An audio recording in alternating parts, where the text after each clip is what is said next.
Call 800-351-1133. Welcome back. You're listening to the Cindy Laverty Show on CRN Digital Talk Radio. Thanks for joining us today. The live show is on Fridays from 10 to 11 a.m. with repeat airs on Saturday from 2 to 3 p.m. and Sundays 8 to 9 a.m.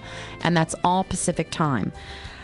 You can also listen to all archive shows on my website at cindylavertyshow.com. cindylavertyshow.com. And again, you can follow me on Twitter if you're on Twitter at Cindy Laverty. I'm not sure I love Twitter yet, but I'm learning to love it. It's kind of like a big party where you just don't know anybody who's in attendance. You're so hip. My guest today is Susan Dost, and she is the CEO and founder of Sheridan Care based here in Los Angeles.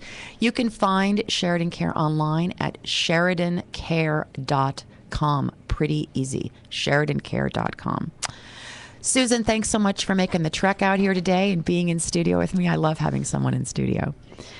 How unique is Sheridan Care in the caregiving world? I'm going to ask you to toot your own horn a little bit here. Oh, hands down. Well, we don't get to be, the best care company in the nation. We just won the business Beverly Hills Chamber of Commerce Business Award of Excellence for Customer Service. And I might add that that is a tough customer. Yes, it is. So I was awarded that at a gala event given to me by Bobby Shriver. Congratulations. A couple of months ago, which was me with a Kennedy was fabulous. So, we're just different in that we're really hands-on. We're all about service. So when we have a client, I go out, or Yvonne Gardner, the vice president, goes out, or Jeremy, and does an assessment. So we sit down with the family, and right there we start to unravel where the needs are with the family. Well, I can attest to the quality of your service because you took care of my dad in the last weeks of his life. And so I was very grateful for having Sheridan Care there. A privilege and an honor. Your dad was adorable. And, we have to meld in with what's going on in the house. So he was, married. And so she was very hands-on. His wife wanted to be there throughout the whole process. So we have to blend in with what's going on in the home. So it first starts with the assessment. There's no cost or obligation, but it's a way for families to get to know us and us to know the exact needs of the client. And a lot of companies don't offer that assessment, do they? They don't. Yeah. They say you need a caregiver. Here you go. Hey, Jane's here.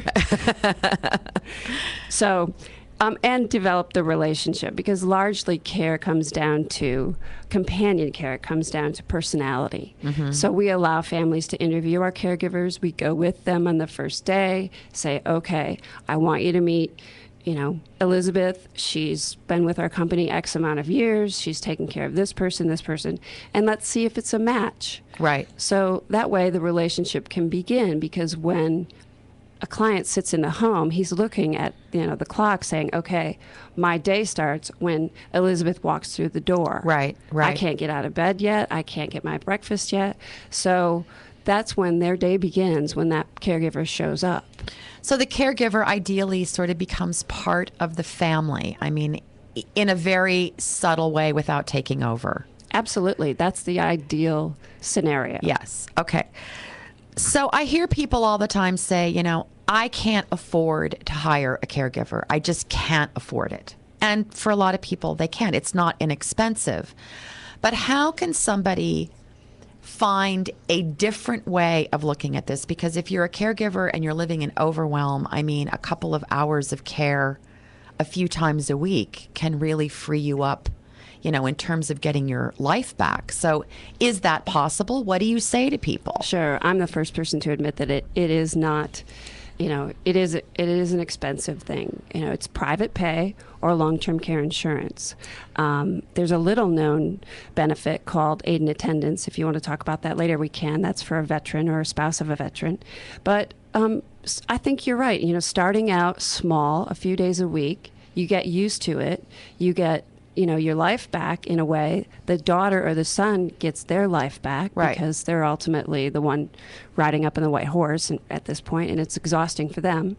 So it is, there are ways of of paying for care, and you can start out slowly. I've had people get to the point where they do a reverse mortgage or they take out a equity line of credit because they want to stay in their home. Right. It's their biggest asset. It's a market that, is not so great with real estate now, so they want to stay there. They know the curves of the wall. They know the floor plan. Well, they do better. I mean, people just do better in their own home. I mean, we know that. Everybody knows that.